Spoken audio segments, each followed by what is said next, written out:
Assalamualaikum warahmatullahi wabarakatuh. Perkenalkan, saya Nurtania Sesi MSI, NUPTK 103578659230153. Saya adalah dosen tetap program studi Sarjana Gizi Stika Husada Gemilang. Pada kesempatan ini, izinkan saya memaparkan implementasi Tridharma perguruan tinggi saya, khususnya pada bidang pendidikan dan pengajaran melalui salah satu proses pembelajaran yang telah saya laksanakan. Sebagai dosen tetap pada program studi Sarjana Gizi, saya mengampu beberapa mata kuliah, yaitu biologi umum, metabolisme energi dan zat gizi makro, metabolisme zat gizi makro, ilmu bahan pangan, teknologi pangan, dan mikrobiologi pangan.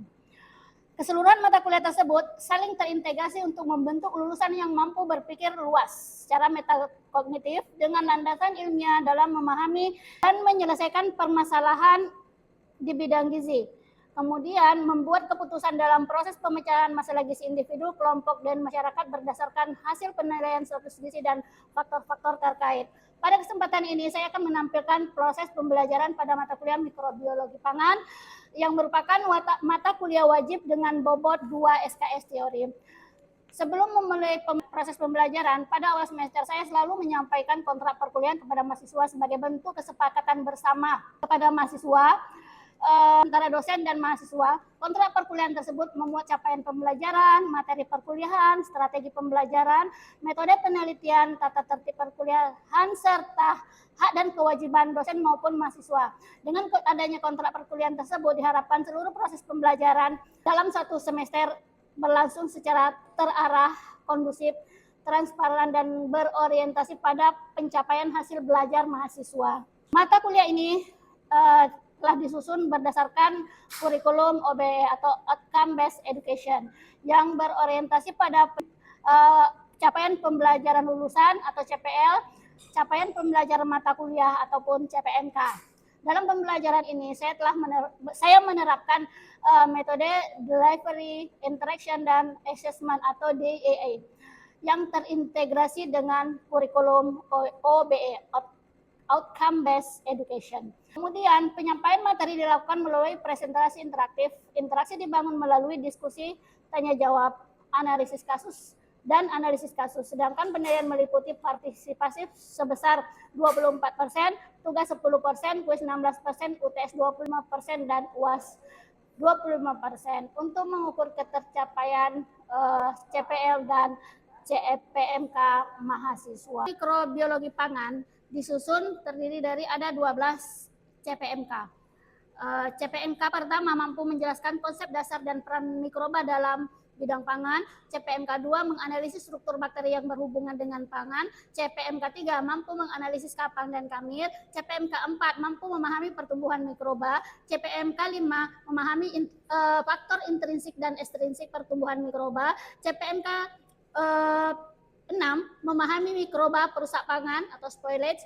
Kemudian CPMK 7 menjelaskan konsep probiotik, prebiotik, dan mikroba simbiotik. Kemudian CPMK 8 mampu menganalisis mikroba patogen pada pangan dan pengendaliannya. CPMK 9 menganalisis foodborne diseases, dan CPMK 10 memahami mikroba indikator perusak pangan. CPMK 11 mampu memahami fermentasi pangan, dan terakhir CPMK 12 adalah memahami HACCP. Adapun bahan kajian mikrobiologi pangan itu disusun untuk 14 kali pertemuan. Rencana pembelajaran per semester untuk mata kuliah mikrobiologi pangan untuk minggu pertama materinya itu adalah mampu menjelaskan konsep dasar peran dan mikroba dalam bidang pangan. Kemudian mampu membedakan bakteri gram negatif dan bakteri gram positif.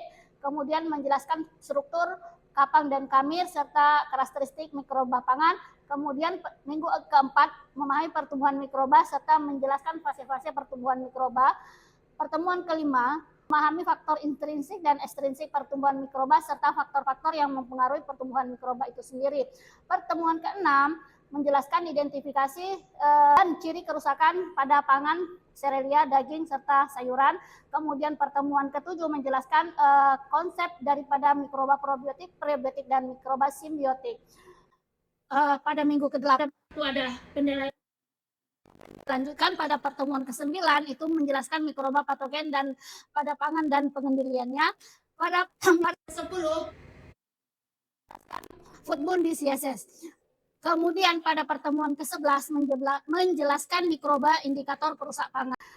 Pertemuan ke-12 adalah menjelaskan fermentasi pangan dan menjelaskan pertemuan ke-13 adalah menjelaskan HACCP. Sedangkan pertemuan ke-14 itu dilaksanakan studi kasus terkait kasus foodborne diseases sebagaimana dalam yang diterapkan dalam kurikulum OBE, yaitu mahasiswa diharapkan mampu memberikan analisis terhadap kasus yang terjadi di lapangan.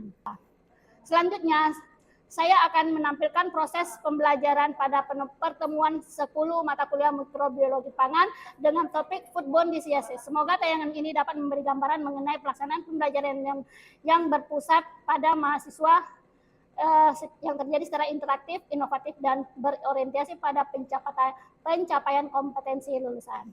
Terima kasih. Assalamualaikum. Waalaikumsalam warahmatullahi wabarakatuh. Oke, terima kasih adik-adik mahasiswa semua. Semoga hari ini masih semangat untuk kita lanjutkan perkuliahan seperti hari-hari sebelumnya. Kita masuk ke pertemuan ke-10 mata kuliah mikrobiologi pangan. Ya, seperti sebelumnya kan sudah saya sampaikan bahwa mata kuliah ini itu berkaitan dengan pengaruh mikroba terhadap makanan. Oke, bisa kita. Bagaimana semua? Apakah hadir semuanya? Hadir. Oke, terima kasih. Kita lanjutkan. Bismillahirrahmanirrahim. Pertemuan ke-10 terkait mata kuliah dengan materi foodborne diseases. Ya. Oke. Nah, untuk mata kuliah ini saya ingatkan kembali CPMK yang harus adik-adik peroleh, yaitu pertama, mahasiswa harus CMK pertama mampu menganalisis struktur, klasifikasi, dan karakteristik mikroorganisme pada pangan. Kemudian CPMK yang kedua, mahasiswa mampu menganalisis faktor pertumbuhan dan pengendalian mikroba dalam pangan. Dan yang keenam, CPMK-nya itu ada mahasiswa mampu mengevaluasi peran mikroorganisme dalam keamanan dan mutu pangan. Ya, nanti selanjutnya itu di pertemuan berikutnya, ya. Nah, untuk pertemuan ke-10 sub CPMK-nya, sub CPMK 9 seperti yang di RPS kita, ya, itu mampu menganalisis foodborne diseases. Ya, kita lanjut. Nah, apa sih itu foodborne diseases? Pernahkah adik-adik mendengar sebelumnya? Pernah? Nah, mungkin sering kita mendengar atau melihat kejadian di sekeliling kita ya terkait foodborne diseases ini. Nah, foodborne diseases merupakan mikroba patogen yang dapat menyebabkan timbulnya penyakit pada manusia akibat pangan. Artinya pangan tersebut terkontaminasi oleh mikroba yang sifatnya patogen. Nah, tetapi ada yang perlu diperhatikan. Kemampuan patogen untuk menimbulkan penyakit pada manusia yang diinfeksi itu pertama harus dilihat jenis patogennya. Kemudian derajat toksisitas toksin yang dikeluarkan oleh mikroba tersebut. Nah, secara garis besar, mikroba patogen dapat mengkontaminasi makanan. Itu ada 2 toksin yang harus dikeluarkan. Pertama, eksotoksin. Ya, nah, apa itu eksotoksin? Eksotoksin ini adalah toksin yang dikeluarkan oleh mikroba, untuk di sekeliling makanan. Jadi mikrobanya itu mengeluarkan toksinnya, kemudian mengkontaminasi makanan. Jadi toksinnya dikeluarkan. Ya, makanya dikatakan eksotoksin. Kemudian ada endotoksin. Nah, endotoksin ini apa? Itu toksin yang berada di dalam sel mikroba itu sendiri. Ya. Jadi ingat. Jadi nanti ada yang keracunan pangan, tetapi mikrobanya tidak ada. Kenapa? Karena toksinnya sudah tertinggal di pangan tersebut. Ada juga keracunan pangan karena masuknya mikroba bersama pangan ke dalam tubuh kita. atau yang mengkonsumsi. Jelas ya? Jelas? Jadi udah tahu beda ekso dan endotoksin? Oke. Bisa kita lanjut slide berikutnya? Oke. Atau di slide ini ada yang mau bertanya? Belum? Oke. Saya lanjut. Nah, kita udah bicara tentang mikroba patogen. Jadi kita belum tahu apa aja yang masuk mikroba patogen tersebut. Nah, di sekeliling kita banyak sekali karena kita tapi nggak bisa melihat ya, namanya mikroorganisme.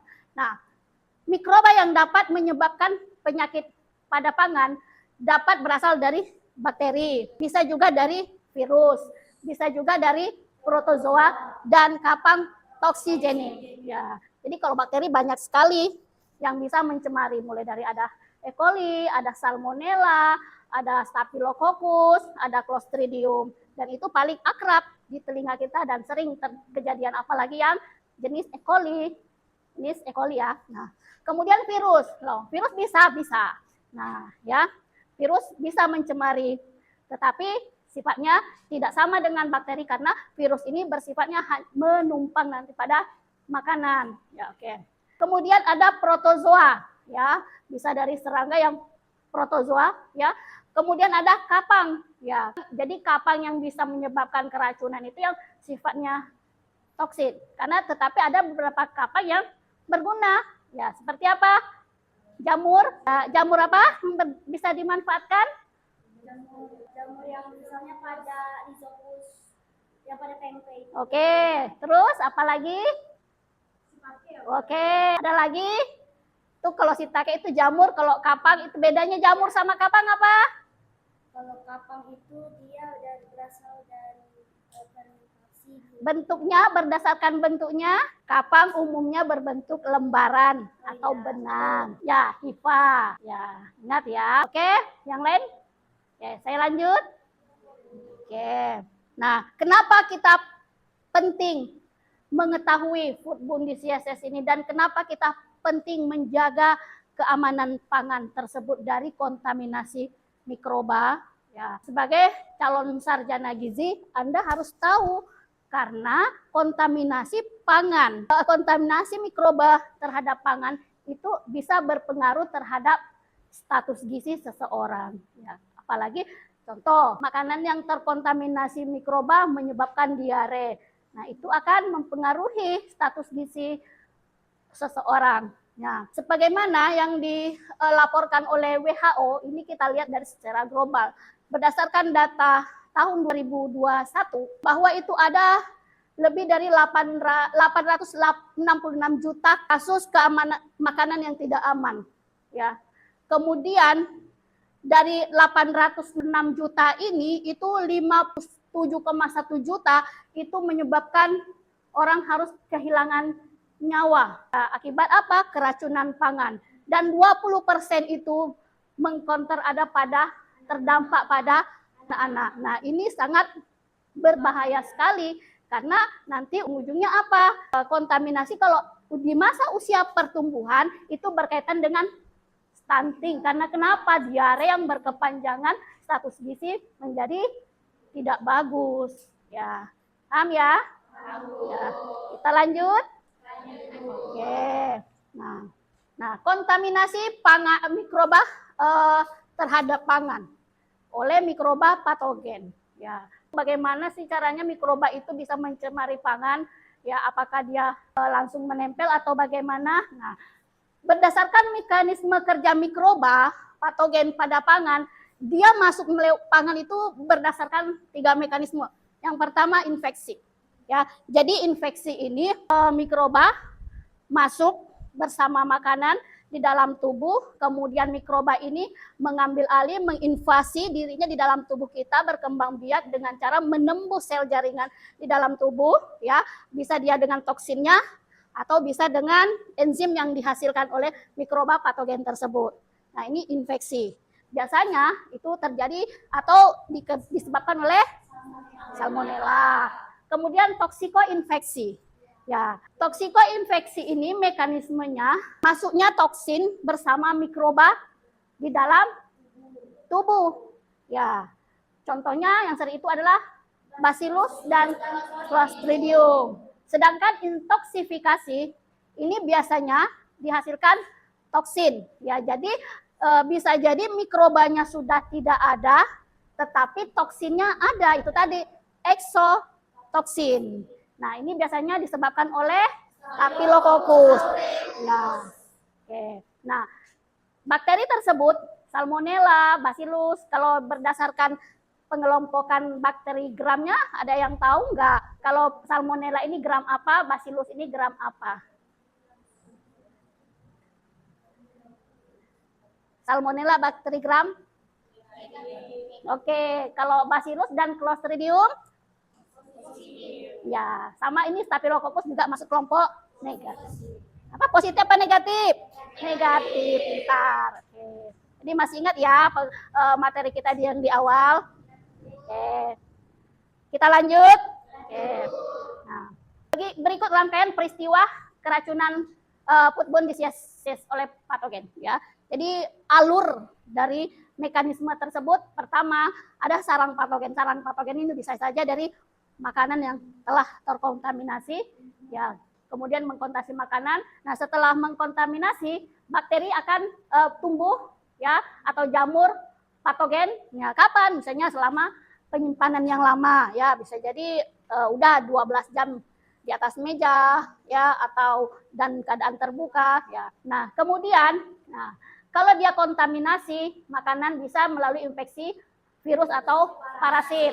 Nah, kalau dia infeksi virus atau parasit, nah jenis mikroba ini tidak perlu tahap pertumbuhan ya, jadi nggak menunggu waktu lama ya. Kalau bakteri itu umumnya ada masuk ya, bertumbuh dulu, baru berkembang biak, baru dia mengeluarkan toksinnya, sebagian seperti itu. Kemudian ada nah di sini kalau pertumbuhannya tadi, inilah tadi yang ketiga tadi mekanismenya, intoksifikasi, infeksi, dan toksikoinfeksi. Nah, inilah tahapan bakteri ataupun jamur mikro mengkontaminasi pangan. Jadi dia butuh waktu ya. Oke, jelas ya? Nah, kalau dia bersifat intoksikasi, konsumsi makanan yang mengandung racun, nah jadi makanannya ya, jadi toksinnya udah ada. Jadi makanan bisa jadi, tapi makanannya Bu sudah dimasak. Iya, tapi toksinnya ada. Ya, tidak hancur toksin itu oleh pemanasan. Ya, kemudian kalau dia infeksi. Nah, kalau dia menginfeksi, jadi mikrobanya itu menginfeksi, mengkonsumsi makanan yang mengandung sel hidup. Ya, jadi bakterinya itu atau mikrobanya itu masih hidup, masuk ke dalam tubuh bersama pangan yang dicemari tadi. Kemudian toksikoinfeksi itu sel hidup dan pembentukan toksin di dalam inang. Jadi dia masuk ke dalam tubuh, kemudian di dalam tubuh berkembang biak menghasilkan toksin. Jadi toksinnya dihasilkan sudah berada di dalam tubuh. Jelas? Oke. Masih semangat? Oke. Nah, beberapa sumber kontaminasi pada pangan. Ya, banyak sekali. Jadi ini perlu kita waspadai ya, karena mikroba ini ada di mana saja. Nah, berdasarkan gambar ini kita bisa melihat bahwa kontaminasi pangan oleh mikroba ini ada insekta ya. Atau apa yang sering banyak berkeliaran di rumah kalau tidak bersih? Insekta. Apalagi? Kemudian ada hewan pengerat. Kemudian ini apa? Sampah, limbah. Ya. Kemudian tanah yang tercemar. Kemudian apa ini? Air buangan. Air buangan itu apa? Ya, itu yang di got-got itu loh. Ya, limbah. Kemudian air pun bisa tercemar. Ya. Kemudian ini apa? Ya, bisa jadi sayur, bisa jadi buah, bisa jadi ikan, daging, telur, tepung dan sebagainya. Kemudian ini apa? Ya, bisa jadi orang yang penjamah makanan ya, melalui kontaminasi dari mungkin tangannya, apa? Boleh, apalagi? Ya, kemudian packing, apa ini? Kemasan. Jadi kemasan yang tidak higien itu juga memungkinkan terjadinya kontaminasi mikroba. Kemudian ini apa?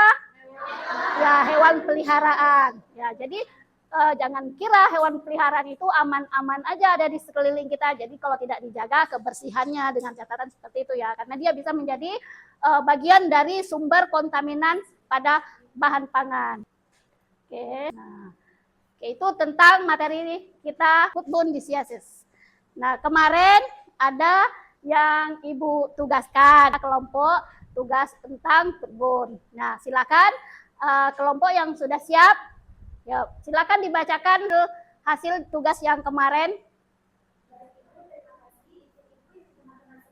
Perkenalkan, saya perwakilan dari kelompok 1 ingin menyampaikan hasil studi kasus kami, yaitu tentang langsung saja ke kejadian. Kasus ini merupakan dugaan kejadian foodborne disease yang terjadi pada program makan bergizi gratis atau MBG di wilayah Kemilahan, Kabupaten Indragiri Hilir pada tahun 2025. Korban merupakan puluhan siswa sekolah dasar yang mengalami gangguan saluran pencernaan setelah mengonsumsi makanan dari program MBG. Berdasarkan hasil studi kasus, Dinas Kesehatan Kabupaten Indragiri Hilir bersama Badan Karantina Kesehatan, beberapa sampel makanan dinyatakan positif mengandung bakteri Escherichia coli atau E. coli. Sampel yang positif ini dia meliputi sayuran, irisan timun, dan kuning toge. Selain itu, mie yang disajikan tidak mengandung bahan kimia berbahaya seperti formalin, boraks maupun metanol. Namun kondisinya telah basi dan berlendir sehingga menjadi media pertumbuhan bakteri. Baiklah, sekian dari proses kejadian dari hasil presentasi kami. Apakah dari kelompok lain ada yang ingin bertanya? Silakan berdiri ya. Ibu teman-teman semua, perkenalkan nama saya Fadila Nurima dari program studi Sarjana Gizi. Izin bertanya kepada kelompok penyaji. Untuk pertanyaannya, pada tahapan yang mana E. coli itu mulai mengkontaminasi sayuran? Baiklah, saya menjawab pertanyaan dari kelompok sebelah. Jadi pada kasus ini dia sudah melakukan uji laboratorium yang dimana ujinya itu sudah diduga adanya kontaminasi Escherichia coli. Nah, pada tahapan di mana? Jadi pada kelompok kami ini dia menduga bahwa tahapan Escherichia coli itu mulai mengkontaminasinya ini pada tahapan pencucian. Nah, jadi pada saat pencucian seperti itu, tulis toge tadi itu dia diduga bahwa air yang digunakan itu kurang bersih atau tidak memenuhi syarat sanitasi dan juga higiene. Maka itu diduga dari kontaminasi air pada saat pencucian. Kelompok lain?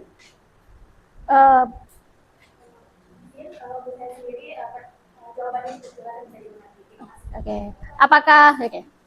Apakah ada yang ingin menambahkan jawabannya? Silakan Nina, berdiri.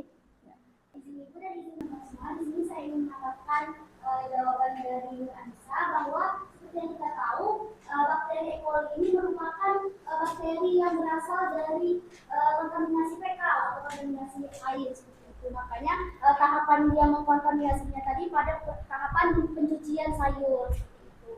Oke, terima kasih. Jawabannya sudah cukup jelas ya. Nah, itu tentang bagaimana proses kontaminasi. Nah, untuk Nina, nah saya tanya balik, mengapa E. coli dapat menjadi salah satu bakteri yang sering menyebabkan foodborne disease seperti kasus yang ditampilkan oleh kelompok pertama tadi? Bahwa E. coli ini merupakan salah satu indikator adanya pencemaran fekal atau kotoran atau tinja dari manusia maupun hewan yang ada pada bahan makanan. Nah, menunjukkan bahwa kurang optimalnya penerapan higien dan kebersihan sanitasi yang pada proses pengolahan makanan tersebut. Bisa jadi dari air yang tercemar, bisa jadi dari penjamah makanan, bisa jadi dari bahan pangan sendiri ataupun peralatan yang kurang bersih.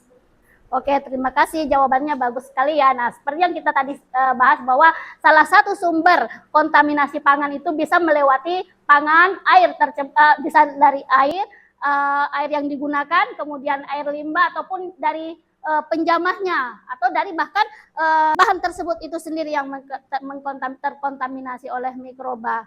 Oke, selanjutnya sebelum kita tutup nih, saya masih ada punya satu pertanyaan ya. Kan tadi di awal mikroba itu ada bakteri, ada virus, ada protozoa, ada kapang toksikogenik ya, yang bisa mencemari pangan. Nah, saya ingin bertanya pada Ade. Nah, pertanyaan Ibu tolong, apa perbedaan virus dan bakteri ketika dia mengkontaminasi makanan. Bisa dijelaskan?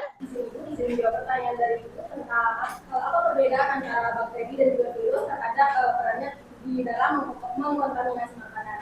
Nah, yang perlu kita tahu pertama itu virus itu dia tidak berkembang biak di dalam makanan, dia hanya menumpang di dalam makanan seperti yang sudah dijelaskan tadi.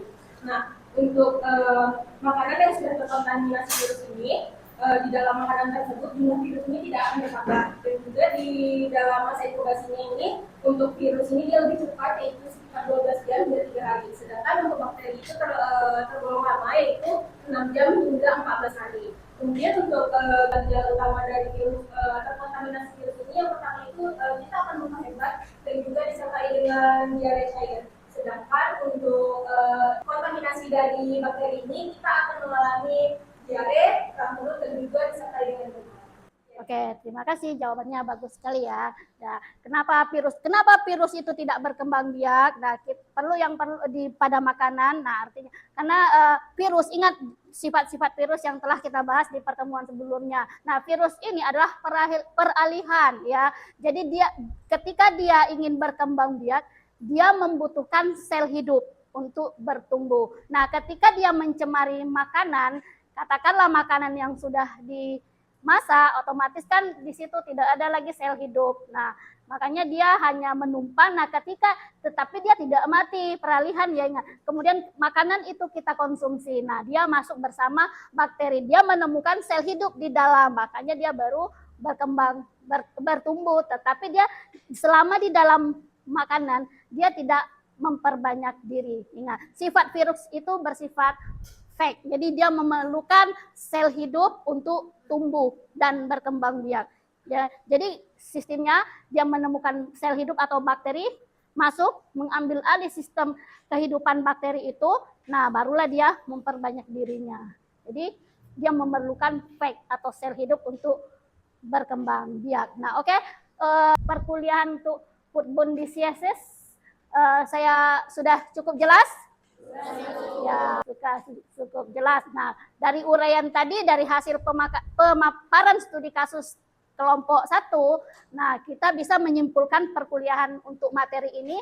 Pertama itu bahwa foodborne disease merupakan penyakit yang timbul akibat pangan. Kemudian foodborne disease ini terjadi akibat masuknya mikroba ke dalam tubuh dengan melalui mekanisme infeksi ada 3. Apa? Infeksi, toksikoinfeksi, dan intoxikasi. Oke, dan yang ketiga adalah mikroba mengkontaminasi pangan bisa melalui apa?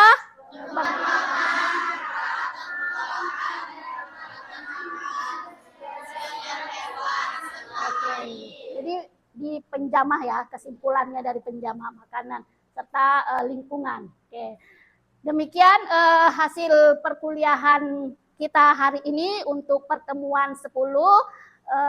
Selanjutnya ini ada kuis. Nanti silakan dijawab pertanyaannya ya, diuraikan jawab pertanyaannya nanti ya.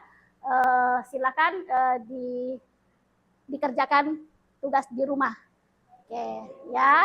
Nah. Oke, jelas ya? Ada yang mau bertanya? Tidak ada. Ada yang pertanyaan enggak? Cukup. Ada yang bertanya di belakang? Sudah cukup jelas? Oke, kalau begitu kita akhiri pertemuan hari ini. Sampai bertemu pertemuan ke-11 lagi ya. Oke, jadi betul nih nggak ada pertanyaan. Oke, kalau tidak ada, saya akhiri dengan ucapan Alhamdulillah. Assalamualaikum warahmatullahi wabarakatuh. Waalaikumsalam warahmatullahi wabarakatuh. Terima kasih.